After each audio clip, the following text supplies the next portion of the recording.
وعن ابن عباس رضی اللہ تعالی عنہما قال قال رسول اللہ صلی اللہ علیہ وسلم،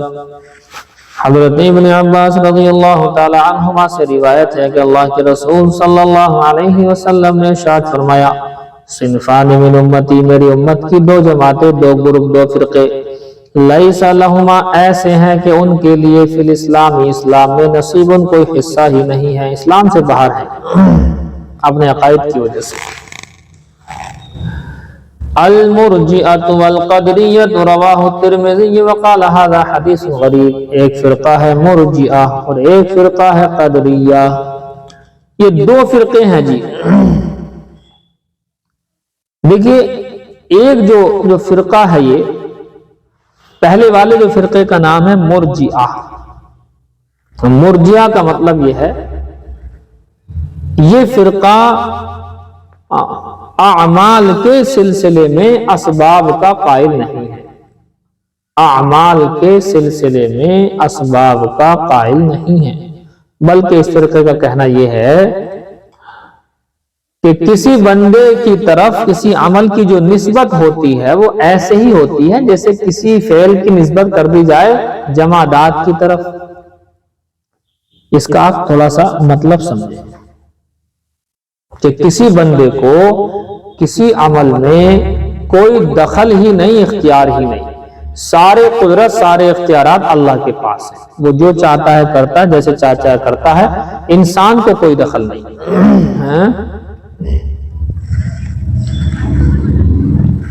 جو ہم نے کل آخری حدیث پڑھائی ہے اسی کو ہم پڑھا رہے ہیں، اس کے بعد وہ پڑھائیں گے آگے۔ کل جو آخری حدیث تھی اسی حدیث میں المرجئۃ والقدریۃ آیا تھا، آخری بالکل حدیث جو پڑھائی تھی کل، بھول گئی؟ وہ جہاں سے آپ نے پڑھی تھی اب آگے حدیث، اس سے ایک حدیث اوپر، یہی تو ہے۔ تو المرجئہ، مرجئہ کہتی ہے کہ عمل میں کوئی اختیار نہیں، کسی کا کوئی اختیار نہیں، مجبور محض ہے انسان، مجبور محض، یہ کچھ نہیں کر سکتا۔ تو یہ بات بھی غلط ہے کہ انسان مجبور محض نہیں، اللہ نے اختیارات دے رکھے ہیں، اسے ہاتھ اٹھانا چاہے ہاتھ اٹھے گا، نماز پڑھنا چاہے نماز پڑھے گا، نہ پڑھنا چاہے نہیں پڑھے گا، روزہ رکھنا چاہے رکھے گا، نہ رکھنا چاہے نہیں رکھے گا، حج کرنا چاہے کرے گا، نہیں کرنا چاہے نہیں کرے گا۔ جی ہزاروں عمل ہیں، یہ پیر اٹھانا چاہے پیر اٹھے گا، نہ اٹھانا چاہے نہیں اٹھے گا، یہ اس اپنے ہاتھ سے کھانا چاہے کھائے گا، نہیں کھانا چاہے نہیں کھائے گا۔ اللہ نے اختیارات دیے ہیں، لیکن سارے اختیارات بھی نہیں ہے کہ یہ چاہے کہ چاند کو سورج کی جگہ رکھ دے، سورج کو چاند کی جگہ رکھ دے، یہ سورج جو ہے مشرق سے نکل کر مغرب میں غروب ہوتا ہے، یہ مغرب سے نکال کر سورج میں مغرب میں غروب کر دی، کیا نام، پورب میں غروب کر دی، یہ بھی نہیں کر سکتا۔ تو لمٹ ہے، لیکن یہ کہنا کچھ اختیار ہی نہیں ہے، یہ غلط ہے۔ اللہ نے اسے کچھ نہ کچھ اختیارات دیے ہیں، اور اسی اختیارات کی بنیاد پر ثواب اور عذاب کے فیصلے ہیں، سمجھے جی، اسی اختیارات کی بنیاد پر ثواب اور عذاب کے فیصلے ہیں۔ ایک فرقہ ہو گیا آپ کا مرجئہ، کہتے ہیں انسان کو کوئی اختیار نہیں ہے کسی طرح کا۔ ایک دوسرا فرقہ ہے قدریہ، یہ یوں کہتا ہے یہ تقدیر کا منکر ہے، یہ تقدیر کا انکار کرتا ہے، اور یوں کہتا ہے کہ تقدیر کوئی چیز نہیں ہے، جو تم عمل کرتے ہو اپنی تقدیر اپنے ہاتھوں سے خود ہی لکھ لیتے ہو، پہلے سے کوئی لکھا لکھایا کچھ ہے ہی نہیں۔ یہ اس طرح کے فرقے ہیں، اسی لیے یہ اسلام سے باہر ہیں۔ اب ان کے عقائد ہیں، سب کا خلاصہ یہی ہے کہ اسلام سے باہر ہیں۔ دیکھیے وعن ابن عمر رضی اللہ تعالی عنہما قال سمعت رسول اللہ صلی اللہ علیہ وسلم یقول، ابن عمر سے روایت ہے، فرماتے ہیں میں نے اللہ کے نبی صلی اللہ علیہ وسلم کو ارشاد فرماتے ہوئے سنا، یکون فی امتی خسف و مسخ، کہ میری امت میں عذاب ہوگا خسف کا اور مسخ کا، وذالک فی المکذبین بالقدر، اور یہ عذاب آئے گا تقدیر کا انکار کرنے والوں پر۔ خسف زمین میں دھس جانا، مسخ صورتوں کا چینج ہو جانا، کوئی بندر بنے کوئی خنزیر بنے، یہ ہے جی خسف اور مسخ۔ تو یہ عذاب آئے ہیں امت میں، ابھی تک بھی آ رہے ہیں، آئندہ بھی آئیں گے، لیکن ساری امت اس سے ہلاک نہیں ہوگی۔ ساری امت ایک چھیتر میں آ جائے، علاقے میں آ جائے تو یہ بات الگ ہے۔ زمین میں دھس جاتے ہیں، کتنی کتنی بڑی بلڈنگیں، زلزلے آئے، بھوکمپ آئے، زمین میں دھس گئے، کتنے لوگ ہیں، کوئی خنزیر بن گیا، کوئی جو ہے بندر بن گیا۔ تو یہ جو تقدیر کا انکار کرنے والوں میں یہ عذاب آ جاتا ہے۔ رواہ ابو داود وروى الترمذی نحوہ۔ وعنہ ابن عمر ہی سے روایت ہے قال قال رسول اللہ صلی اللہ علیہ وسلم، حضور نے ارشاد فرمایا القدریۃ مجوس هذه الامہ، کہا کہ اس امت کے مجوسی یہ قدریہ ہیں۔ مجوسی اسلام سے باہر ہے، آتش پرستی کی وجہ سے، آگ کی پوجا کی وجہ سے اس امت کے مجوسی کہا گیا ہے قدریہ، تقدیر کا انکار کرنے والا۔ ان مریضو، اگر یہ مریض ہو جائیں فلا تعودہم، تو ان کی عیادت بھی نہ کرو، وَإِن ماتوا، اگر یہ مر جائیں فلا تشہدوہم، ان کے جنازے میں شریک بھی نہ ہو۔ ایمان سے باہر ہے، ظاہر سی بات ہے کافر کے جنازے کے لیے منع ہے۔ کافر سے اتنا ہو سکتا ہے اس کے گھر جا کر گھر والوں کی دو چار باتیں خیر خواہی کی کہہ سکتے ہیں، باقی نہ ان کے ساتھ جایا جائے گا شمشان گھاٹ تک، جہاں جلایا جاتا ہے وہاں بھی نہیں جایا جائے گا، اور رسم و رواج میں شامل نہیں ہوا جائے گا۔ وعن عمر، حضرت عمر سے روایت قال قال رسول اللہ صلی اللہ علیہ وسلم، حضور نے ارشاد فرمایا لا تجالسوا اہل القدر، یہ تقدیر کا انکار کرنے والوں کے پاس بھی نہ بیٹھو، ولا تفاتحوہم، اور ان کو اپنا حکم بھی نہ بناؤ۔ تفاتحوہم، اپنا حکم بنانا، حکم مطلب دو آدمی مسلمان لڑ رہے ہوں جھگڑ رہے ہوں تو فیصلہ کرنے کے لیے یہ قدریہ کو مت لانا۔ ولا تفاتحوا، اپنا فیصلہ کرنے کے لیے اپنا حاکم اپنا حکم نہ بنانا، یہ ہے۔ ان کے ساتھ بیٹھنا بھی منع، ان کے ساتھ بیٹھنے سے غلط عقائد غلط نظریات پیدا ہونا شروع ہو جاتے ہیں۔ اسی سے ہم لوگوں سے یہ بات کہتے ہیں ہندوؤں کے ساتھ نہ بیٹھو، ہندوؤں کے ساتھ نہ کھاؤ، ہندوؤں کے ساتھ نہ رہو۔ اس سے کیا ہوگا کہ ان کے اندر بیٹھنے سے، ان کی ہم نشینی اختیار کرنے سے غلط عقائد آنے شروع ہو جاتے ہیں۔ پھر وہ غلط عقائد آنے والا آدمی ایسا ہو جاتا ہے نہ مسلمان نہ ہندو، یعنی کسی اس طرح کا بھی نہیں رہتا۔ حالانکہ اسلام سے اگر باہر ہو گیا تو پھر کچھ بھی ہو لیکن مسلمان دیکھیے۔ وعن عائشہ رضی اللہ تعالی عنہا قالت، فرماتے حضرت عائشہ سے روایت ہے قال رسول اللہ صلی اللہ علیہ وسلم ستۃ لعنتہم ولعنہم اللہ، کہ 6 لوگ ہیں جن کے اوپر میں نے بھی لعنت برسائی اور اللہ کی لعنت برستی ہے۔ وکل نبی یجاب، فرماتے ہیں ہر نبی کی دعا قبول کی جاتی ہے اور ہر نبی کی دعا قبول کی جاتی ہے۔ الزائد فی کتاب اللہ، پہلا تو بدبخت یہ ہے، ملعون یہ ہے کہ جو اللہ کی کتاب میں زیادتی کرے۔ دوسرا والمکذب بقدر اللہ، اللہ تعالیٰ کی تقدیر کا انکار کرنے والا، یہی باب ہے، اسی کی وجہ سے حدیث لائے ہیں۔ اور تیسرا دیکھیں والمتسلط بالجبروت لیعز من اذلہ اللہ ویذل من اعزہ اللہ، اور تیسرا وہ شخص ہے والمتسلط بالجبروت، جو زبردستی غلبہ حاصل کر لے۔ کیوں؟ لیعزہ، تاکہ وہ عزت دینا چاہتا ہے، من اس شخص کو جس کو اللہ تعالیٰ نے ذلت دی ہے، اذلہ اللہ، اور جس کو اللہ تعالیٰ نے عزت دی ہے یہ اس کو ذلیل کرنا چاہ رہا ہے۔ لیعز من اذلہ اللہ، تاکہ عزت دے دے اس شخص کو جس کو اللہ نے ذلیل کیا، ویذل من اعزہ اللہ، اور ذلیل کر دے اس شخص کو جس کو اللہ نے عزت دی۔ والمستحل لحرم اللہ، اور اللہ کی حرام کردہ چیزوں کو وہ حلال سمجھتا ہے۔ والمستحل من عطرتی، اور یہ میرے خاندان میرے گھر والوں میں سے ان باتوں کو حلال سمجھتا ہے ما حرم اللہ، جس کو اللہ نے حرام قرار دے دیا۔ وَالتَّارِكُ لِسُنَّتِي، اور میری سنت کا ترک کرنے والا، یہ بڑی خطرناک بات ہے، یہ بڑی خطرناک بات ہے۔ جو آدمی سنتوں کو چھوڑتا ہے وہ ملعون ہوتا ہے، اللہ کی لعنت اور رسول اللہ کی لعنت برستی ہے اس کے پر۔ بتائیے ہم کہاں ہیں؟ ہم تو صبح سے شام تک کتنی سنتیں ہیں جن کو چھوڑ دیتے ہیں۔ اب اس میں آپ غور کر لینا اپنی زندگی پر، سب کے لیے، استاد شاگرد سب کے لیے ہوتی ہے بات کہ اپنی زندگی سنتوں پر آنی چاہیے۔ بنا سنت کی زندگی لعنت کی زندگی ہے۔ اور تارک السنتی، چھٹے نمبر پر یہ ہے کہ میری سنتوں کا چھوڑنے والا۔ رواہ البیہقی فی المدخل ورزین فی کتابہ، سمجھ میں آگئی آپ کی بات؟ یہ ملعون ہے جی یہ شخص۔ پہلا کون ہے؟ اللہ کی کتاب میں زیادتی کرے، یعنی کلام پاک کے حروف گھٹا بڑھا دے۔ دوسرا اللہ کی جو تقدیر لکھی یوں کہے کہ اللہ نے کچھ نہیں لکھا، نعوذ باللہ۔ اور ایک شخص ایسا ہے جو زبردستی حاکم بن کے بیٹھا، اور جو ذلیل ہیں ذلیل سے مراد ہیں اللہ کے نافرمان، ان کو تو عزت دے رہا ہے، اور جو اللہ کو عزیز ہیں، اللہ کے فرما بردار، ان کو کر رہا ہے ذلیل۔ تو یہ ایسا آدمی بھی لعنت میں گرفتار ہے۔ اللہ نے ان چیزوں کو حرام قرار دیا ہے، ان کو حلال سمجھتا ہے، جن کو حلال قرار دیا ان کو حرام سمجھتا ہے، اور میری سنتوں کو چھوڑتا ہے۔ اس طرح کا آدمی اللہ کی نگاہ میں مردود رہتا ہے۔ دیکھیے وعن مطر بن عقامس قال قال رسول اللہ صلی اللہ علیہ وسلم، حضرت مطر بن عقامس کہتے ہیں اللہ کے رسول صلی اللہ علیہ وسلم نے ارشاد فرمایا، اذا قضى اللہ لعبد، جب اللہ تعالیٰ فیصلہ کر دیتا ہے کسی بندے کے لیے ان یموت بارض، کسی زمین میں مرنے کا، اللہ نے فیصلہ کیا کہ اس کی موت فلاں فلاں ملک، فلاں علاقہ، فلاں چھیتر، فلاں گاؤں کے، فلاں قصبے کی، فلاں مسجد کی، فلاں جگہ فلاں فلاں آئے گی۔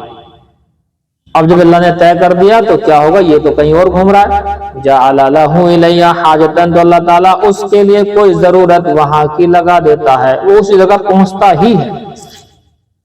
اسی لیے آپ دیکھیں کہ ایسی موتیں ہوتی ہیں کہ بھئی یہ تو ابھی یہی تھا، یہ وہاں کس طرح پہنچ گیا۔ ہمارا ہی ایک شاگرد، ہمارا بھتیجا ہی تھا، 21 پارے لگ بھگ ہو، جنید نام تھا لڑکے کا، اس کا ایسا ایکسیڈنٹ ہوا کہ ہم لوگ آج تک حیران ہیں۔ میرے پاس پڑھ رہا تھا، اور صبح کے ٹائم جو بچے آتے ہیں سبق سنانے کے لیے، وہ آیا، آنے کے بعد اس نے سنایا، شاید نہیں سنایا، دھیان نہیں مجھے۔ اس کے بعد وہ ناشتہ کرنے کے لیے جاتے ہیں بچے، پھر آتے ہیں بارہ سناتے ہیں۔ وہ گیا اور جانے کے بعد پھر واپس نہیں آیا۔ میں نے فون کیا تو میرا فون نہیں اٹھایا، گھر فون کیا تو گھر والوں نے بتایا کہ ابھی ہاں بھیجتے ہیں ڈھونڈ کر کے۔ اسی بیچ میں موٹر سائیکل سے چاندپور کی طرف گیا، اور چاندپور کے پاس اس کا ایکسیڈنٹ ہوا، اور ہاتھوں ہاتھ اس کا انتقال ہو گیا۔ ہمیں تو یہ بھی نہیں معلوم کہ کہاں گیا، ہم تو اپنا بیٹھے پڑھا رہے ہیں۔ جب پڑھا کر کے باہر ہم نکلے تو یہاں روڈ پر کچھ لوگ کھڑے ہوئے ہیں کہ بھی کسی کا ایکسیڈنٹ ہوا ہے، کس کا ہوا ہے، کہاں ہوا ہے۔ فوٹو بھیجے وہاں سے لوگوں نے، تو حیران ہو گئے، ارے یہ تو بھتیجا ہے، تو اس کا تو انتقال ہو گیا تھا۔ ایک میرا بھائی تھا، اس میں اس کا 4 دن بعد انتقال ہوا، 2 تھے، ایک موٹر سائیکل پر۔ بہرحال کچھ نہیں پتا واقعی۔ بتائیے یہاں سے یہاں پڑھنے کے لیے تھا، وہ ناشتہ کرنے کے لیے گیا تھا، پڑھائی کے لیے واپس آتا، اچانک سے اسے کچھ کام پڑ گیا، کوئی مہمان آیا ہوا تھا جو چاندپور پہنچ گیا تھا، اس کو لینے کے لیے لوگ موٹر سائیکل سے دونوں، میرا بھائی اور یہ بھتیجا، یہاں سے نکل گئے، تو اللہ نے کام اس کو لگا دی، کیونکہ موت وہی تھی۔ ہمارے ہاں ایک جگہ ہے درباڑے کے نام سے، تو وہاں انتقال ہوا ہے وہیں پر ایکسیڈنٹ سے۔ تو بتائیے اللہ اس آدمی کو کوئی حاجت ضرورت ایسی لگا دیتا ہے کہ آدمی اسی جگہ پہنچتا ہے، اور جتنی جلدی وہاں پر وہ پہنچا، لوگ حیران ہیں کہ ابھی تو ہم نے یہی دیکھا تھا موٹر سائیکل کھڑے ہوئے۔ لوگوں نے بتایا کہ موٹر سائیکل بہت ہی تیز لے کے جا رہا، کیونکہ وقت کم تھا اس کے پاس، کہہ لیجیے موت کا وقت طے ہے، جب طے ہے تو وہ موٹر سائیکل خود ہی تیز بھاگ رہی تاکہ جلدی اس جگہ پر اس وقت میں پہنچا جائے۔ تو اللہ تعالیٰ کوئی حاجت اور کوئی ضرورت ایسی بنا دیتا ہے، آدمی وہاں جا کر انتقال اس کا ہونا ہی ہونا ہوتا، کوئی بہانہ بنے۔ بہرحال چلیے بھی اس میں بات یاد آئی، اذا قضى اللہ لعبد، جب اللہ تعالیٰ فیصلہ کرتا ہے کسی بندے کے لیے ان یموتا بارض، کسی زمین میں انتقال کا، جعل لہ الیہ حاجتا، تو اللہ تعالیٰ اس کے لیے کوئی حاجت، کوئی ضرورت بنا دیتا ہے وہاں کے لیے۔ دیکھیے وعن عائشہ، حضرت عائشہ فرماتی ہیں، قالت قلت یا رسول اللہ ذرار المشرکین، فرمایا کہ میں نے کہا اے اللہ کے رسول، ذرار المؤمنین ہے جی، ذرار المؤمنین کہ مومنوں کی اولاد کا کیا ہوگا؟ قال من آبائہم، فرمایا کہ ان کے آبا و اجداد کے ساتھ رہیں گے، مومنوں کے ساتھ رہیں گے۔ فقلت یا رسول اللہ بلا عمل، تو میں نے کہا اے اللہ کے رسول، وہ تو بغیر عمل کے گئے جنت میں۔ قال، تو فرمایا کہ اللہ اعلم بما كانوا عاملین، اللہ تعالیٰ کو پہلے سے پتا تھا کہ جب یہ بڑے ہوں گے تو ان کے عمل کیا ہوں گے۔ قلت، تو میں نے کہا فذرار المشرکین، مشرکین کی اولاد کا کیا ہوگا؟ قال من آبائہم، کہا کہ وہ ان کے اپنے ابا امی کے ساتھ، یعنی کافروں کے ساتھ رہے گا، جہنم میں رہے گا۔ قلت بلا عمل، میں نے کہا یا رسول اللہ بغیر عمل کے، اس نے گناہ تو کوئی کیا ہی نہیں۔ قال اللہ اعلم بما كانوا عاملین، فرمایا کہ اللہ تعالیٰ ہی زیادہ جانتا ہے، جاننے والا ہے کہ وہ عمل کیا کرتے، ان کے عمل کفر یا شرکیہ ہی ہوتے، اس لیے وہ ان کے ساتھ ہو گئے، اور مومنین کے بچے کا عمل ایمان والا ہی ہوتا، اس لیے وہ ان کے ساتھ ہوگا۔ حالانکہ آپ سے میں کہہ چکا ہوں اس میں بڑی وضاحت ہے، مختلف روایتیں ہیں، وحی جیسے جیسے آتے رہے حضور کے جوابات ویسے ویسے ہوتے رہے۔ اس کا خلاصہ یہی نکلا کہ کافروں کے بچے یہ جو ہے جنت میں مومنین کے غلام رہیں گے، خادم رہیں گے۔ وعن ابن مسعود رضی اللہ تعالی عنہ قال قال رسول اللہ صلی اللہ علیہ وسلم الوائدۃ والموءودۃ فی النار۔ ابن مسعود فرماتے ہیں حضور نے ارشاد فرمایا کہ بچے کو زندہ درگور کرنے والی عورت جو بچے کو اپنے گاڑ دیتی ہے زمین کے اندر، جو عورتیں اپنے اگر کسی کے ہاں بیٹی کی پیدائش ہو جایا کرتی تھی تو وہ زمین کے اندر گاڑ دیا کرتے تھے، تو وہ کافرہ عورت جو اپنے بچے کو زمین میں گاڑ دیتی ہے، والموءودۃ اور وہ بچی جو زمین میں گاڑی گئی ہے، یہ دونوں کے دونوں فی النار جہنمی ہیں۔ رواه ابو داؤد۔ دونوں کے دونوں جہنمی کیسے؟ بچی کو گاڑنے والی سمجھ میں آتی ہے لیکن خود بچی جہنمی، اس کا کیا؟ وہ روایتوں پر آ گئی ہے۔ اس کے والدین چونکہ دوزخی ہیں تو ان کو اس کے والدین کے ساتھ ہی کر دیا جائے گا۔ یہ ایک روایتیں ہیں، پوری بات نہیں ہے، یہ آدھی بات ہے۔ تو حضور کو احکامات جو دھیرے دھیرے آئے ہیں، دھیرے دھیرے احکامات آتے رہے اور آپ نے پھر بتایا، تو اس کا خلاصہ یہ نکلتا ہے کہ مومنوں کے بچے تو ہے ہی ایمان والے، کافر کا بچہ بھی ایمان والا ہی ہوتا، پھر اس کے بعد میں اس کے والدین چاہے یہودی بنا لیں، وہ روایت موجود ہے کہ کل مولود یولد علی الفطرہ، کہ ہر بچہ فطرت اسلام پر پیدا ہوتا، اس کے بعد اس کے ابا یہودی بنا لیں، مجوسی بنا لیں، عیسائی بنا لیں یا کچھ بنا لیں، تو اس سے معلوم ہوتا ہے کہ سب بچے مسلمان ہیں، چاہے ہندو کا ہو یا مسلمان کا۔ ہاں جب بالغ ہو جائے گا اس کے بعد مسلمان کا بچہ مسلمان ہی رہ جاتا ہے، لیکن کافر کا بچہ اپنے ماں باپ کے ساتھ ہو کر کے کفر کی طرف لوٹ جاتا ہے۔ عن ابی الدرداء قال قال رسول اللہ صلی اللہ علیہ وسلم، ابو الدرداء سے روایت ہے، فرماتے ہیں ان اللہ عز وجل فرغ الى كل عبد من خلقه، کہ بے شک اللہ تعالیٰ فارغ ہو چکا ہر بندے سے، اس کی اپنی مخلوق میں سے فارغ ہو چکا ہر بندے سے۔ کس کی چیز سے فارغ ہوا؟ من خمس، 5 باتوں سے فارغ ہو گیا ہے۔ من اجلہ، مدت موت طے ہے، موت کا وقت طے ہے، وعملی، اس کا عمل بھی طے ہے، ومضجعہ، اس کا ٹھکانہ بھی طے ہے، واثرہ، اور اس کا وَأَثَرِهِ، اس کی واپسی کی جگہ بھی طے ہے، وَرِزْقِهِ، اور اس کا رزق بھی طے ہے۔ اس لیے کہتے ہیں کہ تقدیر کے مسئلے میں زیادہ نہ گھسو، یہ سب طے ہیں لیکن کیسے طے ہیں اللہ ہی جانے، ہمیں جو اللہ نے اختیارات دے رکھے ہیں اسی اعتبار سے عمل کرتے رہو، زیادہ چکر میں پڑیں گے ایمان کھو بیٹھیں گے۔ اب دیکھیں آگے آ رہی وہی روایت جو آپ سے میں کہہ رہا ہوں۔ وعن عائشہ قالت، فرماتی حضرت عائشہ، سمعت رسول اللہ صلی اللہ علیہ وسلم یقول، کہ میں نے حضور کو ارشاد فرماتے ہوئے سنا، من تکلم فی شیء من القدر، جو تقدیر کے مسئلے میں کچھ بھی بولے گا، کچھ بھی ہیر پھیر کرے گا، یسأل عنہ یوم القیامہ، تو قیامت کے دن اس سے پوچھا جائے گا۔ پوچھیں گے بھی جب تجھے ہم نے منع کیا تھا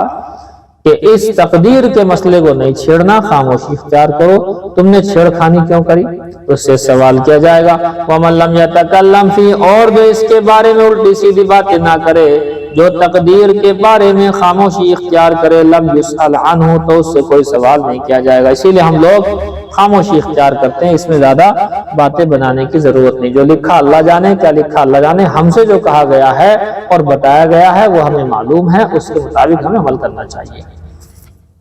دیکھیے وعن ابن الدیلمی قال، فرماتے ابن الدیلمی، اتیت، میں آیا ابی بن کعب، ابی بن کعب کے پاس آیا، فقلت له قد وقع فی نفسی، میں نے کہا میرے دل کے اندر شیء من القدر، تقدیر کے مسئلے میں کچھ کھٹکا سا ہے، کھٹکا ہے میرے دل کے اندر، تقدیر کے مسئلے میں کچھ کھٹکا آ گیا۔ زیادہ اگر غور کرتے ہیں نا، زیادہ گھسنے کی کوشش کرتے ہیں اس مسئلے میں تو ایمان تک ختم ہو جاتا ہے۔ تو یہ تھوڑا بہت گھسنا شروع ہو گیا تو دماغ میں کھٹکا آ گیا تقدیر کی طرف سے، تو کہنے لگے فحدثنی، آپ مجھ سے کوئی حدیث بیان کر دیجئے حضرت، لعل اللہ ان یذہبہ من قلبی، شاید کہ اللہ تعالیٰ میرے دل سے یہ کیفیت ختم کر دے۔ فقال، اب حضرت ابی بن کعب نے جواب دیا بہترین والا، کیا فرمایا؟ ان اللہ عذب اہل سماواتہ وَأَهْلَ أَرْضِهِ، فرما رہے ہیں اللہ تعالیٰ اگر عذاب دینے پر آ جائے سارے آسمان والوں کو، سارے زمین والوں کو، عذبہم، اور وہ عذاب دے بھی دے تو وَهُوَ غَيْرُ ظَالِمٍ لَهُمْ، پھر بھی وہ ظالم نہیں ہوگا، پھر بھی وہ ظالم نہیں ہوگا۔ اللہ تعالیٰ کا ہے سب کچھ،